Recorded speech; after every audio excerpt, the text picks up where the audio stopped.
ایک واقعہ جس کا ذکر الزمن القادم کتاب میں ہوا ہے، عبد الملک القاسم کی کتاب ہے، یہ عربی کتاب ہے، اس کا اردو ترجمہ ہے۔ وہ لکھتے ہیں کہ ایک آدمی معمول کے مطابق اپنی گاڑی پہ جا رہا تھا، مدینہ کی ایک سرنگ میں اس کی گاڑی خراب ہوگی، یعنی ٹنل میں۔ وہ گاڑی سے نکلا کہ ورکشاپ جا کر ٹھیک کروا سکے۔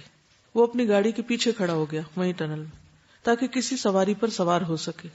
ایک تیز رفتار گاڑی آئی، اس نے پیچھے سے اس کو ٹکر ماری، کیونکہ عام طور پر ٹنل جو ہے وہ اس میں ایک تو سپیڈ بہت ہوتی ہے، دوسرے یہ کہ بعض اوقات اندھیرا ہو سکتا ہے یا دور سے نظر نہیں آتا کہ صرف گاڑی ہے یا گاڑی کے ساتھ کوئی اور بھی، اور سب سے بڑی بات یہ کہ تقدیر۔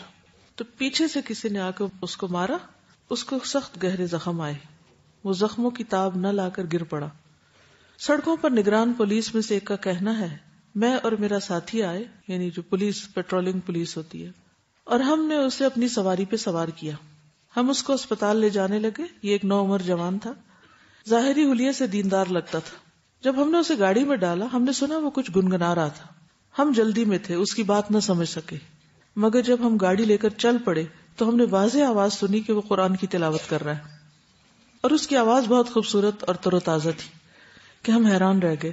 حالانکہ صورتحال یہ تھی کہ خون سے اس کے کپڑے رنگین ہو چکے تھے، ہڈیاں ٹوٹ چکی تھی، لگتا تھا کہ جان کنی کی حالت میں ہے۔ وہ ترتیل کے ساتھ قرآن پڑھتا رہا۔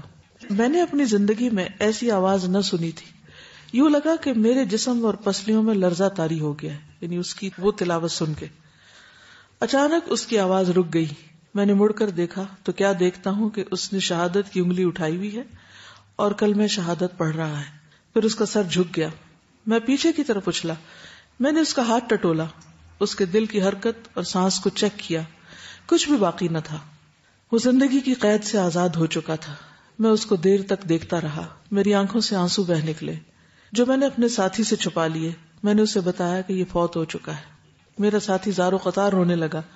میں نے ایک لمبی ہچکی لی اور آنسو تھمنے کا نام نہیں لے رہے تھے۔ ہم اسپتال پہنچے، جو بھی ہمیں ملا ہم نے اسے اس نوجوان کا قصہ سنایا۔ اکثر لوگ اس حادثے سے متاثر ہوئے۔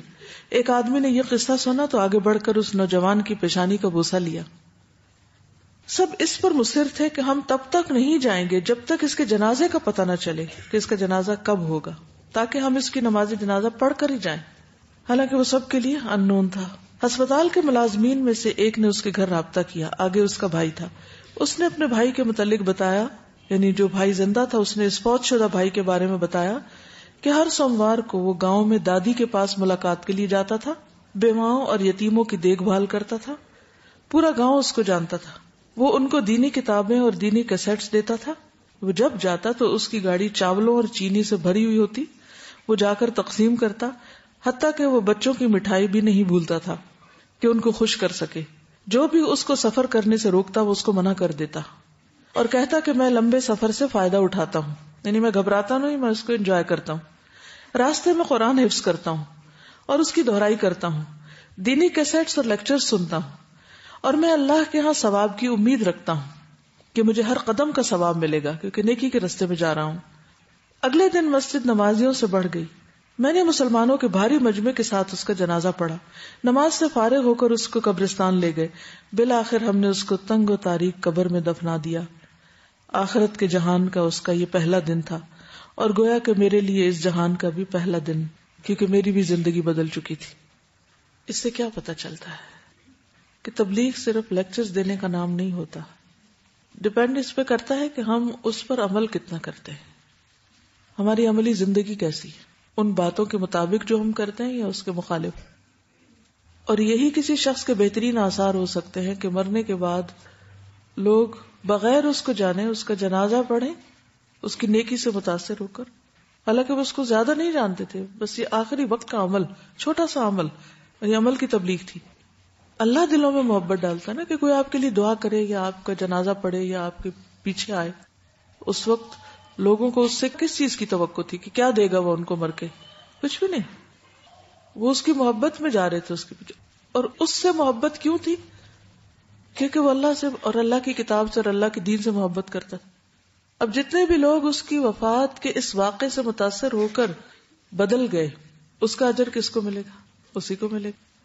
تو حقیقت یہ ہے کہ جو اچھا خاتمہ ہے وہ انسان کی سب سے بڑی خوش قسمتی ہے. کوئی بات آپ کہیں گے اس واقعے سے؟ جی، زندگی میں اس کا جو عمل تھا اور جس پر اس کی استقامت تھی اور لوگوں کے روکنے کے باوجود وہ اپنی نیکی پہ ڈٹا رہا، وہی عمل اس کا آخری عمل بن گیا. اسی راستے میں اس کی موت آ گئی. ان الذین آمنوا وعملوا الصالحات سیجعل لهم الرحمن ودا. جو لوگ ایمان لائیں گے اور نیک عمل کریں گے، ان قریب اللہ تعالیٰ ان کے لیے دلوں میں محبت پیدا کر دے گا. تو ہمیں لوگوں کے پیچھے بھاگنے کی ضرورت نہیں کہ وہ ہمیں چاہیں یا وہ ہمیں محبت دیں. ہمیں اپنے آپ کو اللہ کے ساتھ خالص کرنے کی ضرورت ہے، اور باقی سب کچھ تو اللہ کے ہاتھ میں. وہ جس کے ذریعے چاہے گا دلوائے گا. حضرت ابراہیم علیہ السلام جب ان کو آگ میں پھینکا جا رہا تھا تو اس دوران کہ انہیں اٹھا کے آگ کی طرف لے جایا جا رہا تھا، جبریل علیہ السلام حاضر ہو گئے کہ بتائیے میں آپ کی کیا مدد کر سکتا ہوں. انہوں نے کیا کہا تھا اس وقت؟ حسبی اللہ و نعم الوکیل. آپ کی مدد نہیں، اللہ کی مدد چاہیے، اور اللہ ان کو کافی ہو گیا.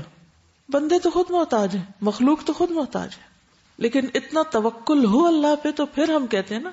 ورنہ تو ہر وقت ہماری نظر اس پہ ہوتی ہے جو لوگوں کے ہاتھ میں ہوتا ہے کہ کسی طرح یہ ہمیں کچھ دے دیں، ان سے ہمیں کچھ مل جائے. جبکہ سارے خزانوں کا مالک کون ہے؟ اللہ. اللہم لا مانع لما اعطیت ولا معطی لما منعت ولا ينفع ذا الجد منک الجد.